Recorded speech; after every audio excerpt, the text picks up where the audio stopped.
First off, I just want to say hi and a massive warm welcome to my little tiny corner of the internet where I talk about knitting. So my name is Caroline, hence the name Caroline Snits. On this channel, as I say, I talk about knitting, especially my love for Scandinavian designers. I am originally Danish but live in Scotland with my lovely partner Ben, who probably doesn't realise how much time I spend on knitting and yarn.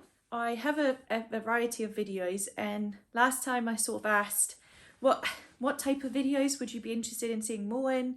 Should I, make more shorter, snippier videos, or do you like the slightly chatty aspect? So today, after your feedback, I'm gonna be slightly more chatty and slightly more relaxed than I have been before. I just want to say thank you to anyone who has commented and written lovely messages on Instagram. I can't actually believe people watch this. Also, especially because there are actually people who I hadn't spoken to before who's managed to find my channel, and yeah, it really warms my heart. So thank you so much, everyone.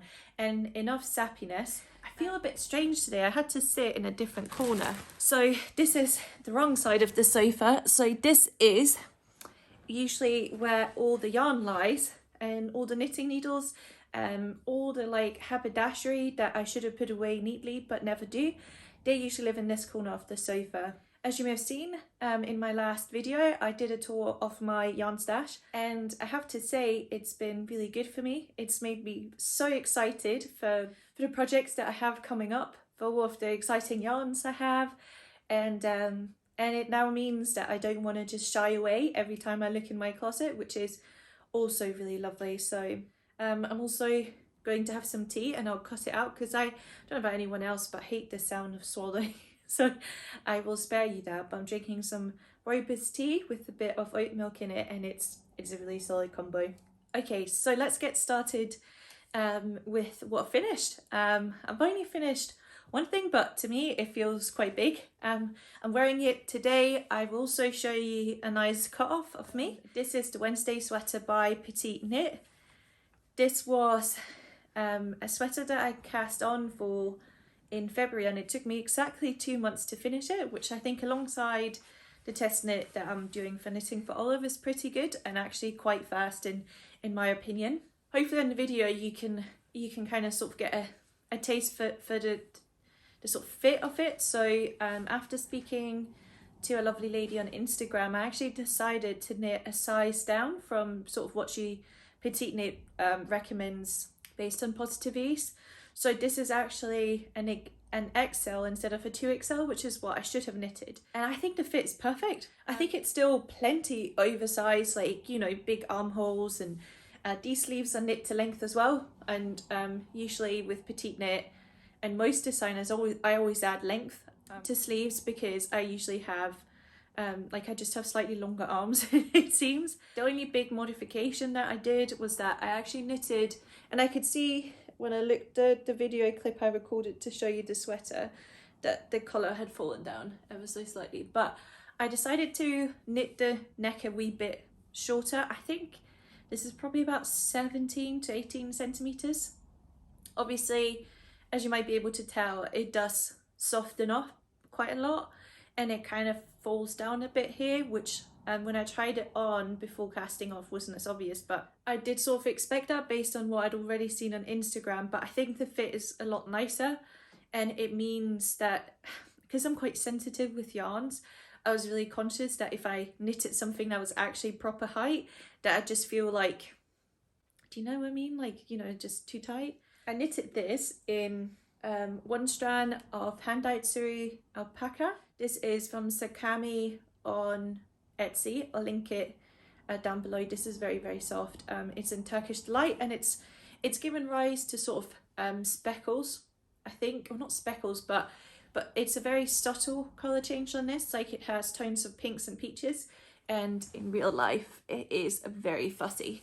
So it still gets that mohair look, but without the mohair itch. And then the thick strand was the Lana Gatto Maxi VIP. This is in the colour 1001, which I have always said is cream, but it actually isn't. This is off-white, and I kept confusing it. Let me just find it. So this is actually the colour cream, and they are two quite different tones. I'll speak more about this later. I had used both of these in combinations for quite a lot of gauge swatches actually, because I was planning to knit sweater number 11 with this combo, which from what I can see has a lot of similarities to the Wednesday. The sort of like longer, slightly oversized sleeves that you pick up stitches for. I think the shoulder construction is a wee bit different, but I still think it's very nice on the Wednesday. And then obviously the long picked up collar. Number 11 doesn't have the slit on the side. Sweater number 11 is by My Favourite Things Knitwear, if you were not aware. I just speak like everyone knows surely what sweater number 11 is, but I understand not everyone loves Scandinavian designers as much as me. So yeah, this is, so I actually gauge swatched for that, but the sweater number 11 has 16 stitches per 10 centimeters, whereas Wednesday has 15. And I actually hit 15 really comfortably on 5.5mm needles. I think the pattern says 5mm needles actually. Originally it's Peruvian Highland wool from Filcolana and a mohair, but I do find that maxi is maybe slightly thicker, or it's a slightly different yarn, I think, to Peruvian Highland wool. And yeah, I think this is an absolutely brilliant combo, and it's really soft. This is very much like a type of sweater that I plan to wear in the home office. And that leads me to probably the final thing I could talk about with this one. So I found this a really fast knit. Obviously, as I said, I knitted it alongside a bigger project that I'll show you in a minute. And yeah, it just knitted up really fast. I didn't find the construction definitely isn't for beginner, I would say. Again, where there's will, there's way. If you really wanted to knit this, there's no doubt you could knit it. But I do think if you've not knitted loads before, this is quite a complex pattern to start with. Just because you knit quite a lot flat, and there's some short rows up here. I think picking up stitches is an incredibly hard skill, and I even think on this one it's not bad by any means, but you can slightly tell right here that that the stitches are picked up, and this was even second attempt. So yeah, it's not a beginner's pattern, but I think intermediate's about right. However, the biggest thing that I found with this is that it's slightly stripy, because the gauge is different on the top here, where I've knit it flat compared to where I haven't. So of course, now that I'm holding it up, it's really hard to show, but just around here you will notice that it goes slightly looser. It's also quite obvious when you hold the shoulder up here, right next to this, like right next to the sleeve, that the gauge is slightly different. I did actually, at the time when I started knitting in the round on the body, I asked on Instagram if people thought I should like frock it back. I am like as close to allergic to frogging as you can possibly be. I only frog if I have absolutely no choice.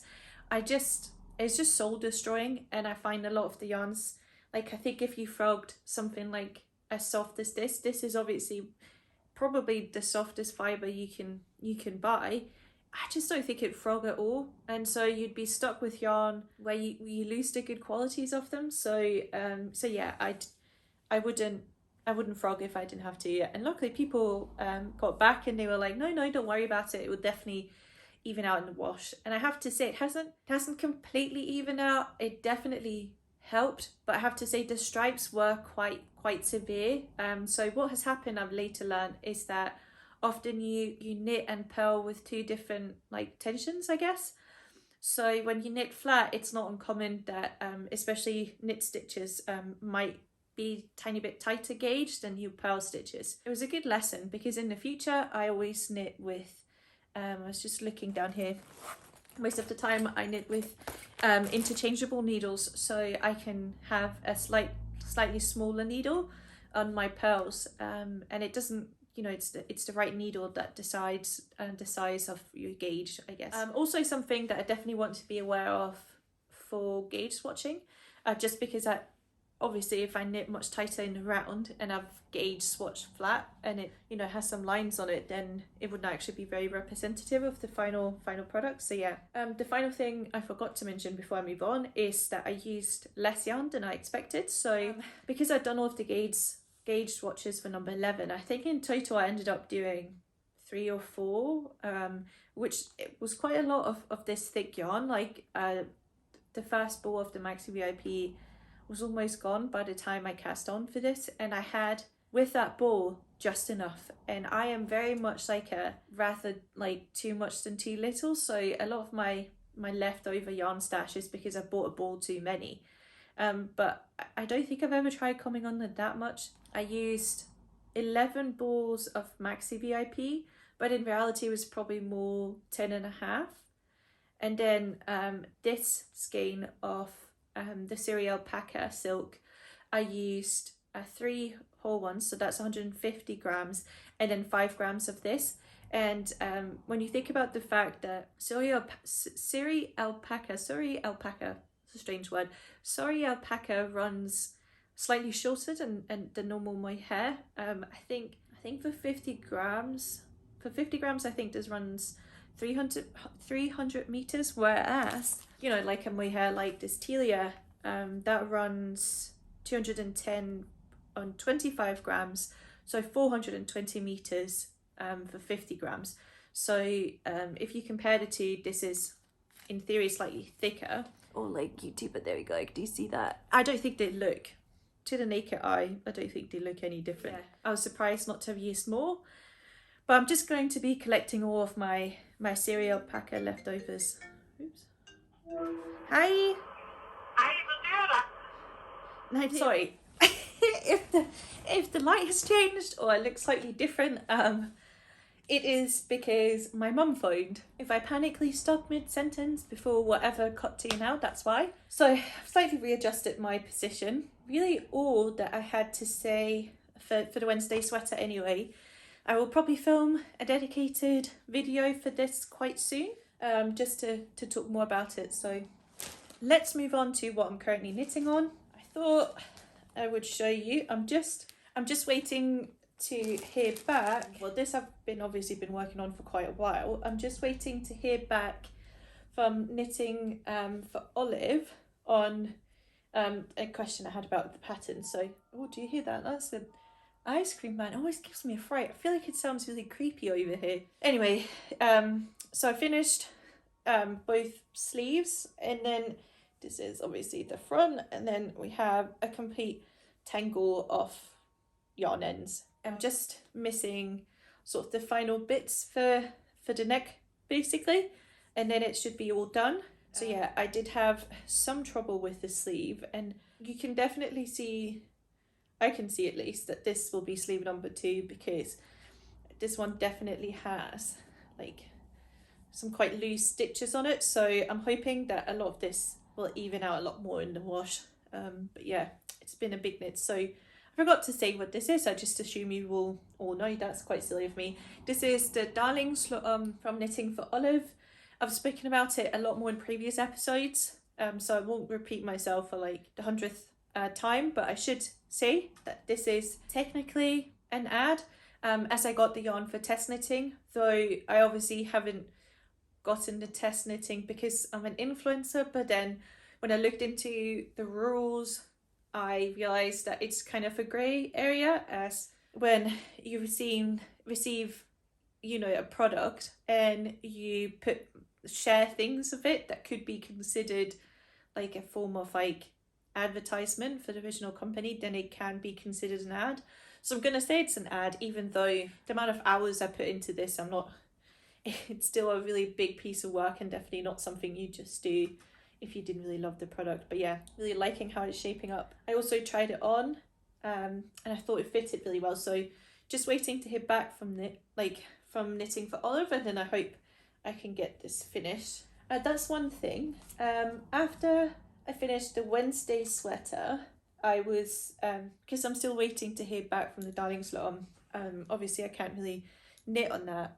So I cast on last Friday, so a week ago today, and this is what I've managed so far. So It's the Chunky Dahlia by Lena Holm Samsu? Lena Holm Samsu. It's I think she has it in English as well though. It's obviously a pattern that has like a yoke and then it'll have sleeves, etc. I just split for the sleeves yesterday, so I'm still on. I think I've just finished the first row of that. So, but yeah, knitted up really fast. This is the first time I've ever knitted like from a diagram, so I'd never tried that before, but I actually really enjoyed it, and I would definitely do it again. Considering how complex this looks, it's actually really interesting how it wasn't actually that hard when I knitted it. It's also quite interesting because holding it next to this, at least in real life, this looks quite yellow. But actually I think on its own it will not look as yellow. The yarn is also a yarn that I spoke about, I think in my first podcast, or my first sort of knitting video. It's this yarn from Sandeman. As you can tell, it's lovely and chunky. It's made, so Sandeman is a Danish company. They take wool from Danish sheep that most of the wool wouldn't have been used for anything, which is sad.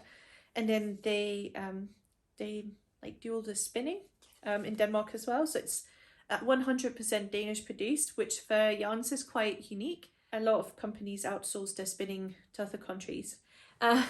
You may notice this. There's like slight speckles to it. It's not really speckles, it's actually because this particular yarn hasn't been chemically cleaned. So not only is it not superwash, which is a type of coating that you put onto fibres so that it can be washed in the machine, but even like non-superwash yarns like the Maxi VIP, they will have been chemically cleaned with a chemical that goes in and essentially dissolves any, dirt in the yarn. And obviously you can always argue that certain chemicals can be harmful for the environment. So it does give, I think, it's quite a special yarn. The reason I was particularly attracted to this yarn is because not the sheep, because this has my hair in it, which is technically a goat, but they all grew up in a tiny town that my granny was born in, so she gave me a gift card for some of it for Christmas. So this yarn is 55% Cape Mohair and 45% merino wool. Each skein is 100 grams and it runs 135 meters per 100 grams, which is actually quite short. It's it's chunkier than this, for example, which is like an Aran weight, but it's not fully chunky because it's recommended for needle 6. I had 14 stitches on 7mm needles, which is what this is knitted on. Absolutely no problem. So I was really chuffed with that because it's such a special yarn. I think it's really hard as of yet to judge how my skin will feel like with it against my skin. I feel like knitting traditions, when I do this, she always puts up against her face. I really struggle to guess that yet. It is very rustic feeling when you knit it. Like I could feel the difference when I was knitting the Wednesday sweater compared to this. I'm going to stop waffling about this yarn and stop squishing it. It's very satisfying though. So I'll have to sort of tell you how I get on with it. I also think it still has spinning oil in it. It kind of smells a bit of that type of oil that they use when they're spinning it. But I think I can finish this quite soon. So hopefully the next time I see you, I will have finished it. It's obviously like, basically now it's just stockinette stitch, so it will be brilliant. That's all I've been working on. I should also say, yesterday I knit a nice little gauge swatch. This is a yarn I've spoken about before. It still needs washed, but I've started planning what comes after the Dahlia. I quite like having something that, I like having projects that slightly overlap. I don't know if I'm crazy, but I hate that, like, having nothing to knit. Like, I hate that, like, when you're almost done with a project and you don't know what you're doing next. So yesterday, I'll just hold it up so you can see the nice speckles. This is a yarn. It's a Madeline Tosh and Gepard Kitsita. I've spoken about this yarn in a previous episode, so I'll have to show you once I kind of decide what it's going to become. This is just the first gauge swatch, and as I said, it's unwashed. I think this will be a balloon sweater. That leads on nicely to acquisitions, because I've pulled out some of my newest acquisitions to start gauge swatching for other projects. So I have this really dark, almost black gauge swatch that I am also currently knitting. So this is, right, if I just stuff it in, will it look nice? I don't think it's going to want to contract, but this is a Nina in charcoal in 956. I bought this from Knitting is My Rehab. This is really soft, and Nina it's superwash new wool. I don't know what type of wool it is, it doesn't say. This is incredibly soft. I touched it and it's very buttery, and I know that Stitchology or Ria Yarns actually has spoken about this before, so I felt comfortable buying it because, just like me, she's quite sensitive to wool. But it's the Cumulus from Fiber States, and Cumulus is essentially the same composition to the hand-dyed Surrey alpaca. So it is 74% baby Surrey alpaca and 26% mulberry silk, and it runs, I think it's 150 per 25 grams. So it has about essentially the same as this, but obviously this isn't hand dyed. And the reason I bought that was actually because Knitting for Olive put up, someone had knit this colour of a Nina with black Telia, but as I'm not that keen on mohair, I decided to go for this sort of Surrey alpaca instead, to create almost a perfect black. I should say this is in the colour Onyx 919, and I bought this from Tangled Yarn. Came really quick, so yeah, really, really nice. And actually, because I was really torn, so I considered buying this or buying like Iseas silk mohair, because obviously you need more balls of this. But it actually worked out to be cheaper than Iseas, and for me, when it comes to like things being wearable, I would probably have to buy Iseas for the silk mohair not to be itchy. So yeah, I was quite impressed it worked out cheaper. This combo, I'm gauge swatching, hoping it will fit a Daisy sweater from Knitting for Olive, but I plan on knitting no daisies on it. The Daisy sweater is just a raglan sweater with slightly balloon sleeves, and that's because I just know that this will be like a combo that I will get loads of use out of. I have to say though, the Onyx is black. Like Onyx is a name for black, but I feel like it turns up almost with a dark blue cast, which is quite interesting.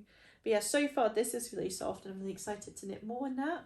So I bought more, basically Sakami, so that's how that looks.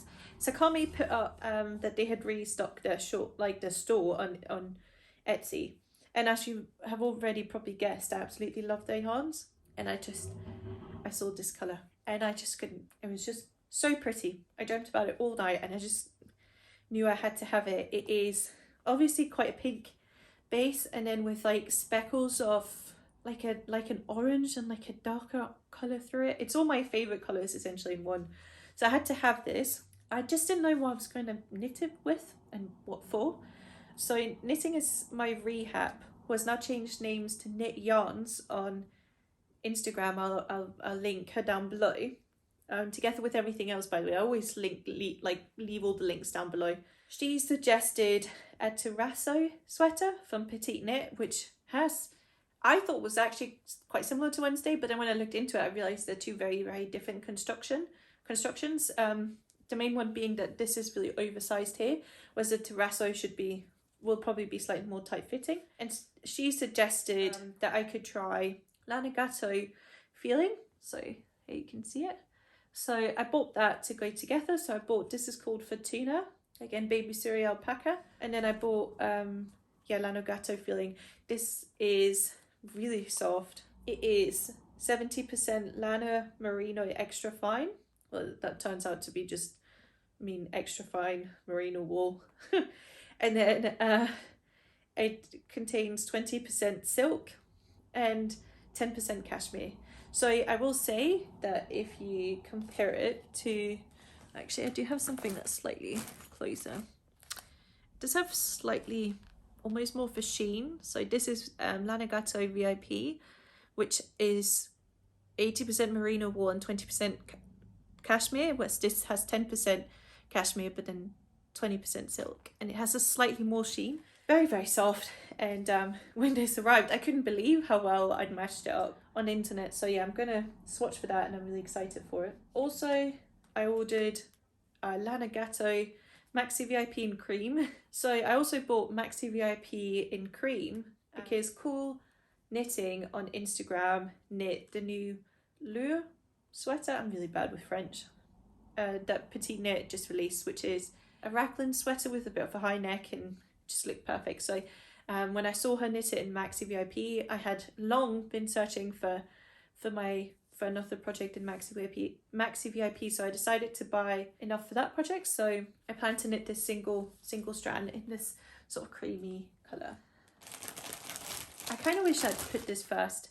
Maybe I'll magically edit it, so because I just have to say that I know probably some of the best people ever on Instagram.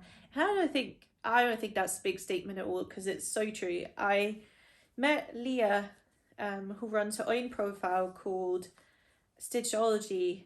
I don't even remember how we really crossed paths originally.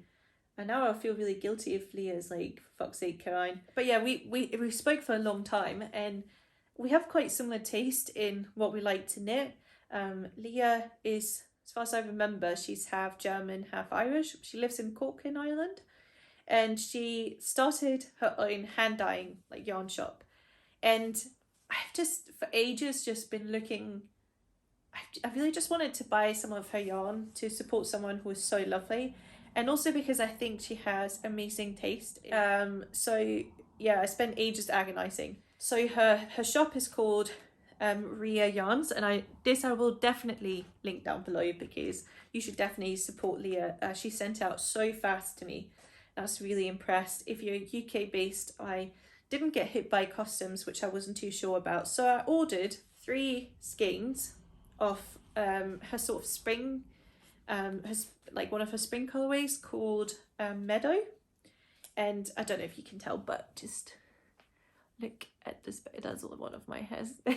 Look at the speckles on this. I took them all because I didn't want to miss out. Look at that. Look at all the different colors down here. And then have the final one. Let's look here.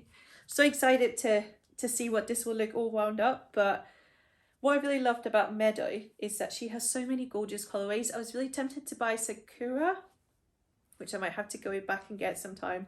But what I loved is, like, when it arrived, what really impressed me is that it has obviously speckles, and speckles are quite nice, but I loved how the base of it is not just like cream. It has, you know, you can almost see it here. It's sort of like a cool lilac here. Then it goes over to like a pink. Here there's like quite like a peachy tone to it, and I just really like it. It's also lovely and soft. So this is her sock weight, which is 100% superwash merino, and this is each skein is 100 grams. It's machine washable because it's superwash. You get 400 meters, and as I said, color Meadow. I also thought I'd better show, and this is now where everything has turned into a bit of a mess.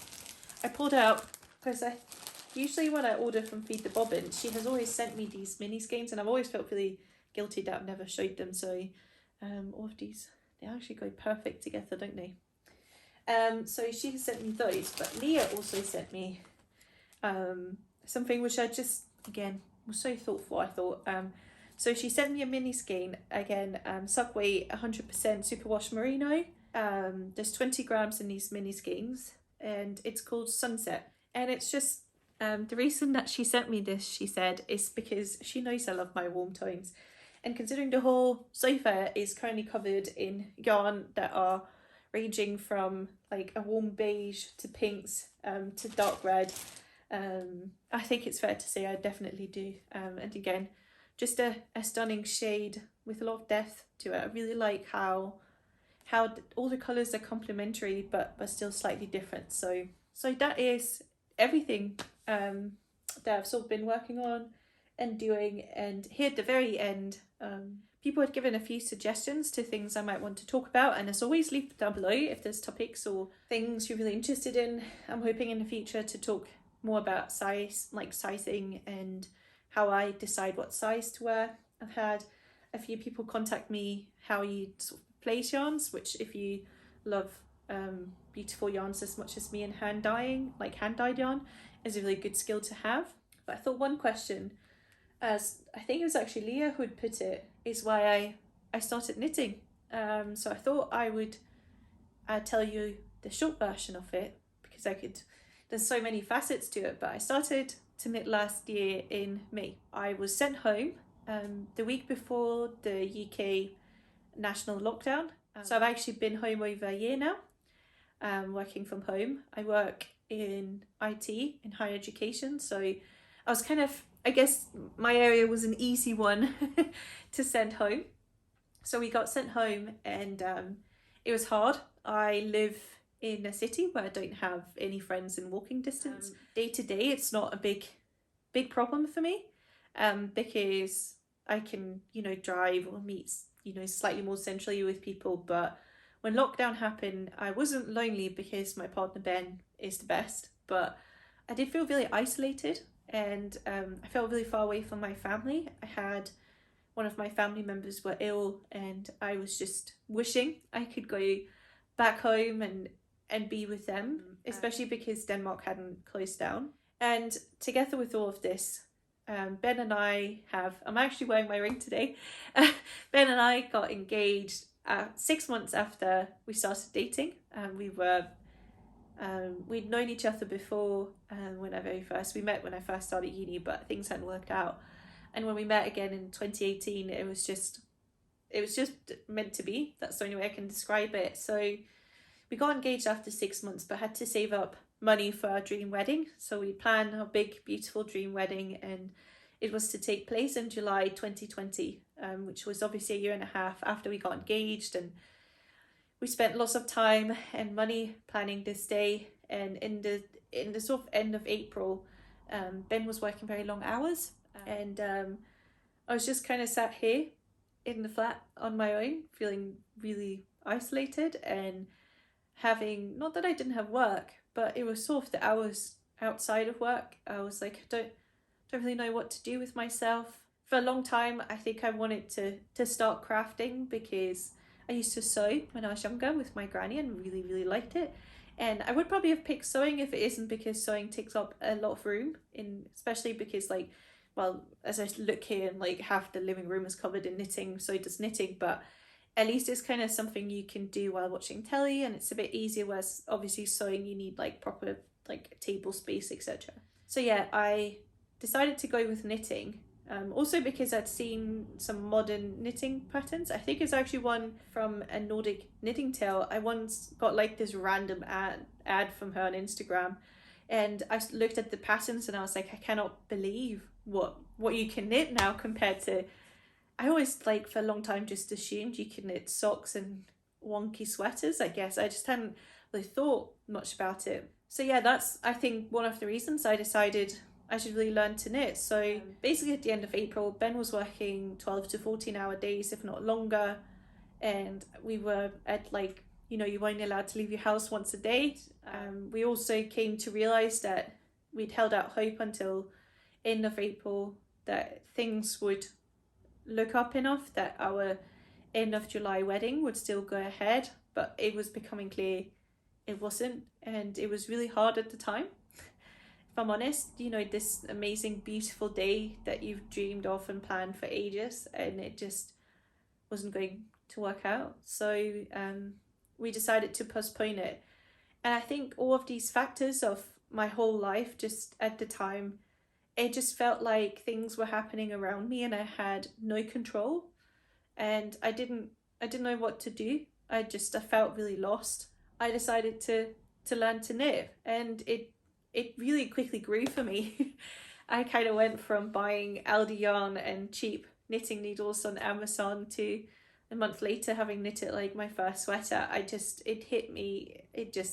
The knitting bug hit me really hard, and it was exactly what I needed, because the rest of my life just felt so out of control. Everything felt so wrong, and it kind of distracted me from all the difficult feelings I had to do with our dream wedding. And knitting since then has become such a big part of my life. I knit every single day, more or less. I don't think since I started knitting there's been more than 1 or 2 days that I haven't managed at least a few stitches. I just yeah, I think even my mum says it. She's like, I don't know where you'd be if it wasn't for knitting. And there's no denying this past year has been really, really tough for me. Everyone deals with things differently, but for me, it has been tough working from home on my own in this tiny flat. And knitting just has really fulfilled a purpose. But I also have to say, I found when I finished uni and all my friends moved away and my life kind of moved into like adult life, it just kind of felt, I just felt a bit lost for quite a long time. And I think with knitting, I found so much purpose again. I found people with similar interests, and to me, it brings me so much joy when I get messages both from people I speak to all the time. Yeah, there's just so many people who I write with almost on a daily basis, and it makes me so happy. But it's also made me feel much more balanced. And sometimes when I'm really upset or struggling with something, and this year has required a lot of patience, knitting is really where I go to escape. So I'm really, really thankful that I found it. And it's also why I've stopped feeling guilty about how much money I spend on it, because there's not much else, first of all, you can spend money on, but also because whether it takes at the moment is kind of how I feel. You know, I feel like I've lived Groundhog Day the past year, but at least the projects slightly change, and I can plan my next project. And yeah, it it's so good. And you know, finding these knitting videos have been the same. Strike by He is another one I should have mentioned. Emilia is such a lovely person, and I'll usually link her down below. She mentioned me last time, and I got all flushed about and all, oh my god, that's me.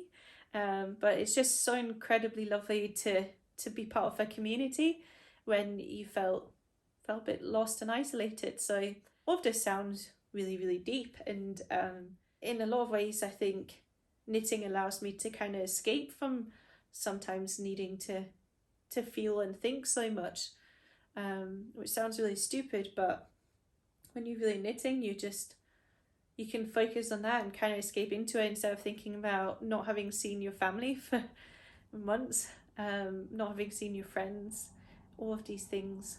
So yeah, right, so that's really all I had to say. It's almost hard to finish off now, isn't it? I very much hope you enjoyed watching it though. It's been all over the place today. I thought I'd try one where I was a bit more casual and less structured and less, oh, I should say all of this in this order, and just kind of sit on my sofa and talk about yarn instead. As usual, I hope you'll subscribe and hang around, and hopefully I'll see you on my next videos. Any questions or comments, just pop them down below or reach out to me on Instagram. Thank you so much for watching, and hopefully I'll see you soon. Bye.